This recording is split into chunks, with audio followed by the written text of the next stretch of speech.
On the 7th anniversary of our marriage registration, Paul finally agreed to hold a wedding ceremony for me. But on the day of the wedding, his first love, Lily, who had been abroad for 7 years, stormed into the venue wearing a white dress, crying. She asked Paul, "Paul, do you really love her?"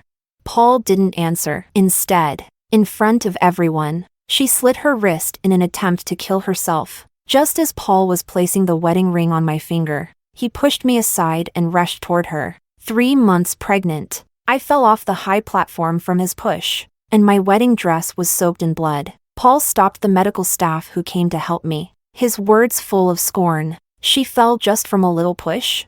She's faking it. She won't die. Don't bother with her." Chapter 1. The wedding ceremony was lively, and the host was still playing love songs. Guests below the stage held up their champagne glasses to celebrate with me. Paul was calm as he slid a diamond ring onto my middle finger. Just as the ring reached halfway, a sharp and anxious female voice echoed through the venue. "Paul, do you really love her?" The questioning voice caused everyone to turn their heads. Lily, dressed in a white gown, stood there with tears in her eyes, staring at him. Before he could respond, in the next moment, a utility knife was pressed against her wrist, slicing deeply. Blood splattered instantly. Drops of blood hit the floor, painting a terrifying scene. Paul frowned, his gaze like rippling water, but his body instinctively moved forward, the eyes of relatives and friends below fixed on him. And he hesitated, standing still again, yet he still shouted loudly, "Call an ambulance now!" As Lily collapsed to the ground, he couldn't hold back anymore and sprinted toward her. In his haste, he shoved me aside with such force that I, in high heels, was thrown to the ground, unprepared. I hit the floor hard, my head crashing heavily, dizziness overwhelming me. Through blurred vision, I saw him holding his first love tightly in his arms, furiously scolding the late arriving medical staff. "If anything happens to Lily, I'll hold every one of you responsible." One of the medical staff tried to explain. "Her wound isn't deep, comparatively. You should pay more attention to your wife who fell on the stage. Isn't she pregnant? She's bleeding a lot." The doctor hurried over to place me on a stretcher. But Paul, now devoid of the gentle demeanor he once had, looked terrifyingly ferocious. Grabbing the doctor's arm, he snarled, "Did I tell you to save her? I told you to save Lily. Are you deaf or blind?" Over at Lily's side, 2 nurses were already treating her, and her wound was quickly bandaged. Yet she still looked at me with tearful eyes, which only made Paul even angrier at me. The baby in my womb was already 3 months along, at a critical stage of development. Because of his shove, I had fallen hard, and now I felt intense pain in my abdomen. I didn't need to look to know that I was bleeding heavily. The once pristine white floor was now pooling with red blood. Paul no longer cared about maintaining his dignity. His words were filled with ridicule. "Falling from just a push? Can't even stand steady in such a big space? Lily's in trouble, and you just had to cause more problems? You're pregnant and can't even take care of yourself. All you do is create trouble for me. This ambulance is for Lily. If you want one, call it yourself." The doctor, frustrated by him, soon had 2 orderlies pin him down. Then they placed me and Lily in the ambulance together. Inside the ambulance, Paul clung to Lily's arm, his eyes full of anxiety. Only when the doctor reassured him for the second time that Lily's life was not endangered did his expression finally relax. He even ignored the doctor's next words, that I might lose the baby. Enduring the pain in my lower body and the discomfort in my abdomen, I listened to him nervously and passionately profess his love to Lily. Inside the cramped ambulance, free from the constraints of friends and family, he treated me as if I were invisible. "Lily, thank goodness you're okay. Do you know how long I've waited for you to come back?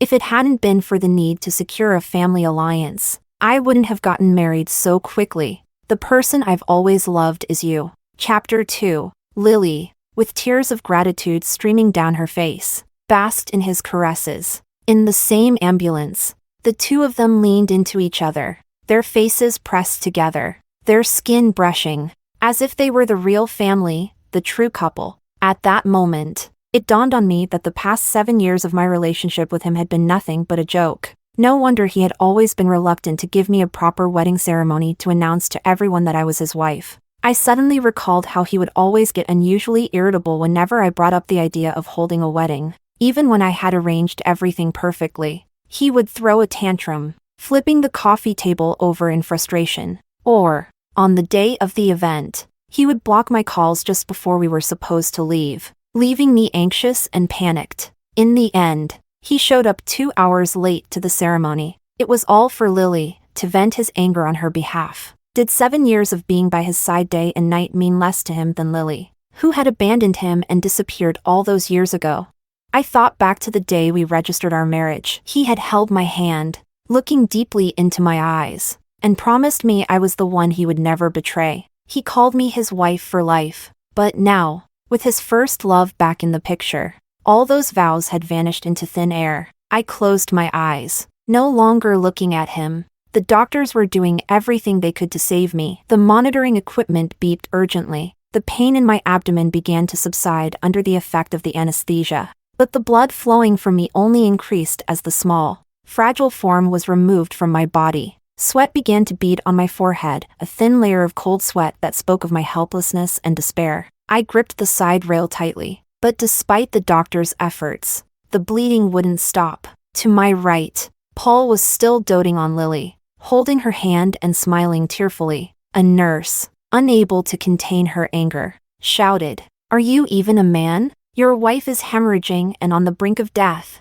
Only then did he turn to look at me. For a brief moment, the sight of the blood-soaked sheets startled him. He let go of Lily's hand unconsciously. After a pause, he finally opened his mouth. "The baby can't be saved, right?" The doctor let out a laugh of disbelief, as though mocking the absurdity of such ignorance from the president of Shintian Corporation. This surreal scene was playing out before my eyes. So painfully real, I released my grip on the side rail. Paul's throat bobbed as he swallowed hard. When he looked at me again, a hint of guilt appeared in his eyes. "I'm sorry, honey," he said, his tone feigning remorse. "You know I didn't mean it. This was just an accident. We can always have another child." I stared into his eyes and spoke slowly, word by word. "There won't be another, Paul. Never again." Chapter 3. Paul used the excuse of work to leave me alone in the hospital. I knew he was busy spending time with Lily. The next morning, while I was still in the hospital, I received a provocative video from Lily. In the video, Paul was lying naked on a bed, calling out suggestively, "Lily, it's just a shower. Why are you so slow?" She responded coyly, "Oh, stop it. I'm coming." When I saw the video, my vision went black. 7 years of marriage, shattered so easily. How ridiculous. If it weren't for the presence of our relatives and friends at the wedding, he and Lily probably would have lost all restraint right there at the ceremony. After we registered our marriage and moved in together, Paul had always been distant. Even during moments of intimacy, he seemed reluctant, always needing a few glasses of whiskey before he could continue. Back then, I naively thought he just wasn't used to the constraints of marriage. But later, he started staying away from home for weeks at a time, not answering calls or responding to messages. To him, he would always be the pampered young master who needed to be coddled and adored. Now, I suddenly felt at peace with everything. I decided to end this miserable marriage. To Paul, my life meant nothing. If Lily were to die, he would undoubtedly blame everything on me. I couldn't bear that burden. With trembling fingers, I opened the video. I played it in front of everyone. Shameful, suggestive noises filled the room. Paul's face froze in shock. He quickly grabbed my phone and turned it off. In a sharp tone, he demanded, "Where did you get this? Don't you know recording someone's private moments is illegal?"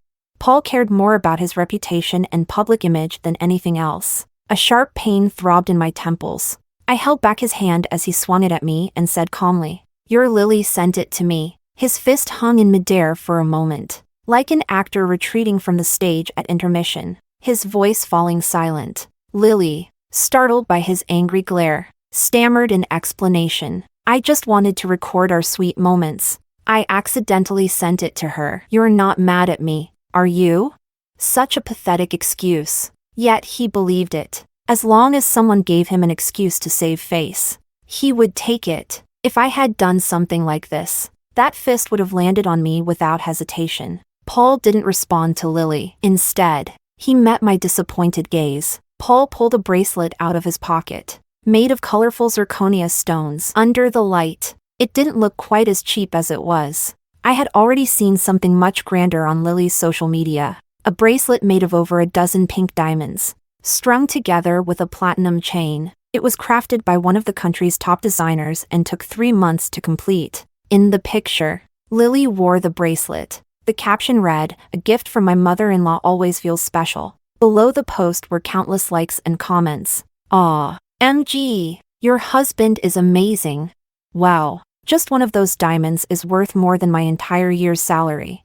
They had no idea about my relationship with Lily or that I was Paul's actual wife. They just blindly praised Lily, assuming she was married to the wealthier man. And now, Paul placed that zirconia bracelet in my hand with a sense of ceremony, as if it were something precious. He even seemed reluctant to part with it. "This is a gift from my mother for our 7th wedding anniversary. Take it as an apology for the recent incident. Be reasonable and don't make a big deal out of it. After all, I've already lowered myself enough for you." As I took the bracelet, my hand slipped, and I carelessly let it fall to the ground. Paul stood up abruptly, his once gentle smile vanishing in an instant. What replaced it was a vicious sneer and angry curses. "Don't think that just because you're sick, you can act high and mighty. This bracelet is something my mother gave you out of kindness. You, being so ungrateful, are completely unworthy of being part of my family." Chapter 4. I pushed his hand off my body. "Yes, you're right. I'm not worthy. You and your mistress are a perfect match. You can go tell your mother that you've learned how to divorce like others. But let me warn you, my body hasn't fully recovered yet. If you hurt me, I'll have my lawyer send you a lawsuit." Paul sneered coldly, pulling his hand back and yanking the blanket off me with a loud swoosh. The once white bedding was already stained with blood. Despite the cotton pads and hemostatic medicine, small streams of blood were still seeping out. Disgusted by the sight, he quickly covered his mouth and nose with his hand, as if he had seen something filthy. The scene suddenly reminded me of when I lost my first child. He had the same reaction then. In the delivery room next door, other husbands anxiously waited outside, rushing to check on their wives the moment they came out. And Paul? He sat far away in a leather armchair, fiddling with his phone. He even played videos out loud, the sound of a female streamer flattering him filling the room as he grinned smugly. When the nurse came to change my pads, he looked at the bloodstains with the same contempt he was showing now. Despicable and revolting. "What's wrong with you? You just had a little fall. There's no way you'd bleed this much. Anyway, if you're fine, I'll take Lily home later. You can stay in the hospital and recover for a while. Don't worry about doing housework for now." I ignored him. He continued to look at me, seemingly hurt by my indifference. Finally, he lowered his hand from his nose and mouth. Taking a cautious step toward me, he carefully pulled the blanket back over me. Even the nurse beside us sneered. "Cheating right under your wife's nose, and still defending the mistress. Oh, by the way, aren't you the CEO of Shuntian Corporation? You look like him." Another nurse had already taken out her phone, started a live stream, and pointed the camera at him. Under the scrutiny of everyone, Paul shoved Lily's hand away and grabbed my arm instead, his expression suddenly full of affection. "Gloria, give me another chance. I'll make it up to you. Bags, cars, houses, whatever you want. I'll get it for you, as long as you're happy. If you're still upset, you can hit me or scold me, whatever you like. Just don't hurt yourself over this." Lily stared at him, wide-eyed, as if she couldn't believe the stark contrast in the man she had once been so intimate with. She picked up a pillow and hurled it at him in rage. "What about me? What am I to you?" Paul turned back, his expression calm as he stared directly into the camera. "Miss Lily, I think you misunderstood." He was as good at acting as ever, always knowing how to market himself. Now, he was playing the role of a doting husband. "I have nothing to do with you. You fainted earlier, and I was merely concerned for your safety." Lily froze in place, while the nurse's phone camera remained fixed on them. As they talked, Paul had already pulled me into his arms, carefully keeping a meter's distance from Lily. Chapter 5. Lily stared at him for a few seconds before suddenly realizing something. She quickly pointed at me and said, "It was her. She deliberately sent me photos of her wedding with Paul to provoke me. She even said that unless I died, she'd never let me go." Her accusation quickly drew a lot of attention to the live stream. Viewers in the chat began to turn against me. Oh my god, this woman is so vicious. After all, Lily is his first love. If you ask me, the one who isn't loved is the real mistress. Paul doesn't seem like the type to hurt his wife. It must be Gloria who can't stand her husband's first love being happy and deliberately provoked her, even wishing for her death. Women competing against each other like this in modern times, so disgusting. Seeing the flood of comments attacking me, Lily grew even more smug. She rolled up her sleeve, deliberately showing the cut on her wrist. The white gauze wrapped around it showed no traces of blood anymore. The nurses' expressions began to waver. And finally, they turned off the live stream. Whatever pity they had for me was gone, replaced by disgust. Even the comments seemed to have affected their opinions. The doctor escorted me to a hospital room. After hesitating for a long time, he finally just offered a simple, "Take care." They couldn't involve themselves in other people's family affairs. After thinking for a while, I dialed a number I hadn't called in years. The male voice on the other end sounded delighted. "Gloria, you finally called me. It's good to hear from you. It's good to have you back home." I stayed silent for a moment before tears began streaming down my face. "Brother, can you come visit me?" He paused, as if something had dawned on him, and his tone turned anxious. "Gloria, has something happened?"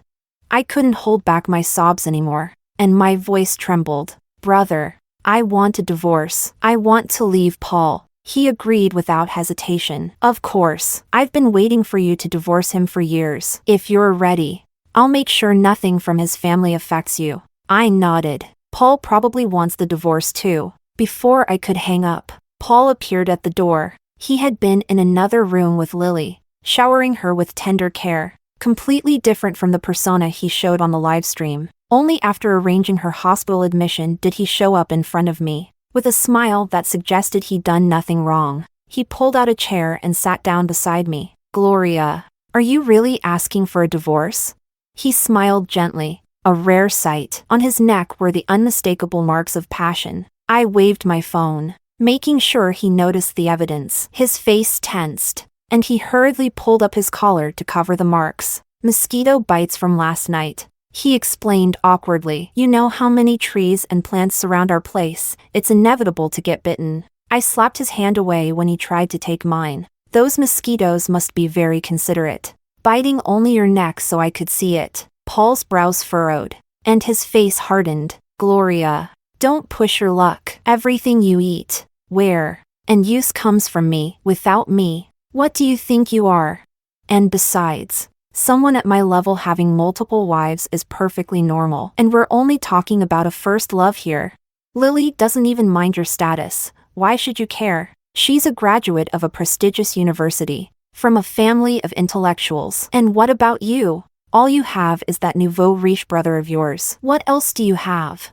He didn't just belittle me. He dragged my brother into it too. Without hesitation, I grabbed the glass of water by my bed and threw it at his face. Paul froze, water dripping from his hair. His expression turned dark, and his hand began to rise, ready to strike me. Chapter 6.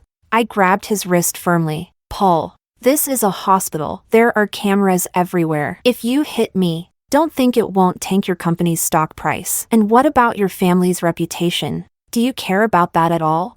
I pressed him, my voice cold. He froze, narrowing his eyes as he studied me. Finally, through gritted teeth, he said, "You've really grown bold." He raised his foot to leave but then seemed to think of something. Turning back, he gave me a fake smile. "Gloria, no matter how much you make a fuss, divorce is impossible. Alive, you're my family. Dead, you're my family's ghost." A chill ran down my spine. He didn't love me, yet his control over me was suffocating. At that moment, Lily appeared beside him, wearing a sheer nightgown. Her hand rested casually on his shoulder, and Paul gently took her hand to examine her wrist. "How's your wrist? Does it still hurt?"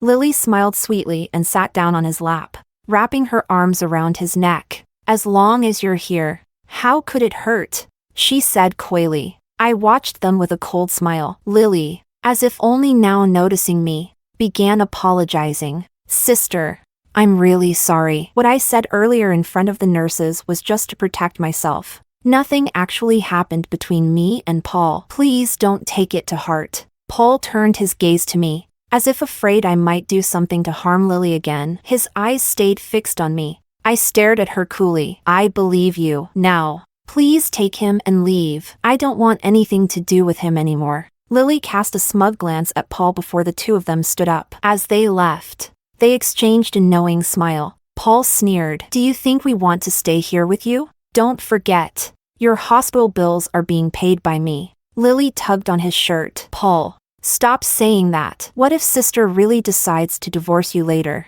He chuckled coldly. "She wouldn't dare. Without me, how could she survive?" The two of them leaned into each other as they walked away, their voices fading in the distance. I steadied myself and looked at my frail body, still aching from the DC surgery. The pain in my lower abdomen was sharp and unrelenting. The reflection in the mirror showed a woman barely 30, yet strands of gray hair were already visible. This so-called marriage into a wealthy family had cost me far too much. A message came through on my phone. It was the draft of a divorce agreement sent by my brother. I didn't want anything from the divorce, but half of Paul's family assets were brought in by my family when we got married. Over the years, if not for my brother's overt and covert support, Paul's company would have gone under long ago. Now that the business was finally thriving, Paul erased all acknowledgement of my family's contributions, claiming instead that I was just a freeloader who did nothing at home. This time, with the divorce, I would make sure Paul walked away with nothing. Chapter 7. A week after my hospitalization, I returned home. Paul wasn't back yet, but on the bed in our bedroom, there were several used contraceptives. I didn't need to think hard to know they were the work of him and Lily. I packed my things, but the housekeeper, Mrs. Wong, tried to stop me. "Madam, Mr. Paul has said that if you want to leave, you're not allowed to take anything from this house, not even the clothes on your back." I laughed in anger. "Why don't you just take over this house yourself?" Dragging her outside, I looked at the villa I had spent 10 years of my life building. Without much hesitation, I set the storage room on fire. Mrs. Wong panicked, screaming and frantically calling Paul. "It's on fire! The house is on fire!" Paul's furious voice came through the phone. "Gloria, what the hell are you doing? Do you have any idea how much that house is worth? Can you afford to pay for it? I'm entertaining an important client at the office right now. I don't have time for your nonsense. If you want a divorce, let's get it done now. Just don't ever show up in front of me again." I laughed and replied, "Fine, Paul, let's get divorced right away. Just don't regret it later." Paul didn't understand the meaning of regret. That very evening, Lily showed up in front of me, proudly wearing a diamond ring the size of a pigeon's egg. "Beautiful, isn't it?" she said smugly. "Paul bought it for me." I only glanced at it, and he insisted on buying it. $1 million for this blood-red diamond. He didn't even blink at the price when paying. I smiled at her, grabbed her wrist, and yanked the ring off her finger. "Marital assets. Half of Paul's money is mine. You're flaunting something that belongs to me in front of me?" Lily froze, then turned to Paul with a pitiful whimper. "Paul, did you hear what she just said?" Without looking, I knew Paul was behind me. He stormed over, separating us and snatching the ring from my hand. "Marital assets? What money did you ever earn? Let me tell you, if you want a divorce, you won't get a single cent from me." Before I could raise my hand to slap him, a stretch limousine pulled up in front of us. Everyone's expressions changed. The window rolled down, revealing my brother. He gave Paul a disdainful gesture before driving off with me in the car. The divorce papers quickly reached Paul. At the same time, news broke of companies severing ties with his family's business. Most of Paul's connections relied on my family's influence, and now we were pulling out. Paul was left overwhelmed, struggling to keep his company afloat. Finally, he started calling me. but I had already blocked his number. Still, the messages kept coming. Gloria, I was wrong. I shouldn't have been so petty with you. But at the end of the day, I'm still your husband. You can't ruin my family over something so trivial. Please, honey, pick up the phone. Let's not get divorced, okay? If you don't like her, I can send Lily abroad right now. He kept calling, but I didn't answer a single time. Eventually, he sent me a video, Lily being publicly scolded by him, humiliated in front of everyone at the company, unable to lift her head. In his voice messages, he sighed and complained about his difficult life, how Lily was useless and brought him no benefit. I forwarded everything, videos, messages, and voice notes, to the family group chat. This was the same group where Paul's aunts and uncles, who had attended our anniversary celebrations, used to send their scheduled greetings. Once the messages were posted, the chat went silent. No one dared to speak against Paul, nor did anyone defend me. So much for a loving family. I didn't care. After uploading all the evidence, I left the group chat without hesitation. Chapter 8. When I got to my brother's house, he greeted me with hugs and kisses, covering my face with slobber. You're finally back. After all these years, you've finally come home. From now on, just stay with me. Don't go anywhere else. He waved his phone, and Paul's pleading voice came through. Boss, please give me another chance. This time, I'll handle the Qingqing Mountain project properly. I promise I won't lose money again. It seemed Paul still didn't know that the boss he respected so much was my brother, Oliver. To mess with him, my brother invited him to a rooftop dinner at the Fuhua Hotel on Saturday evening. That night, the top elites of North City would gather there. It was the perfect opportunity to pitch projects and secure investments. Excited about the opportunity, Paul bragged to me, Gloria, I don't need help from your family. As long as I have Oliver's projects, I can make a comeback. You'll regret this. That night, the wind was strong on the rooftop. I wore a burgundy evening gown and sat lazily with my brother on a spacious chair. We watched as Paul was stopped by the security guards at the door. He pushed and shoved, trying to force his way in, but failed miserably. 2 bodyguards gave him a left hook and a right kick, knocking him to the ground. Blood dripped from his mouth as 2 of his teeth fell out. Only then did my brother lazily wave his hand to stop them. Paul, furious and cursing, was dragged before my brother. Wait until I meet Oliver. I'll make sure he deals with all of you. In his stunned silence, my brother dialed a video call. The pinned contact on Paul's messaging app appeared on the screen. When the video connected, it was my brother's face and voice that greeted him. Paul was dumbfounded. You. I smiled and stepped in front of my brother. You what? Do you really not know by now? Your family's success came from my generosity. Think carefully about my last name, my full name, and who Oliver really is. Do you still have any doubts?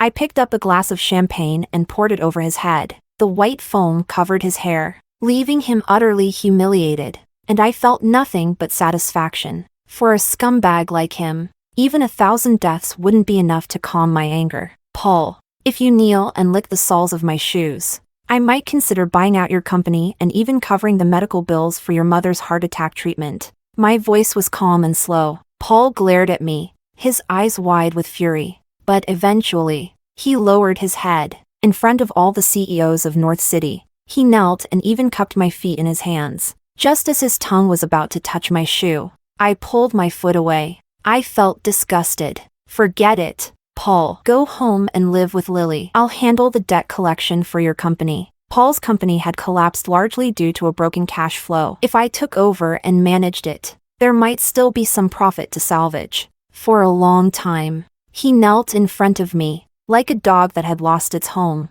tears streaming down his face. He apologized and thanked me, word by word. I'm sorry. Thank you, Gloria.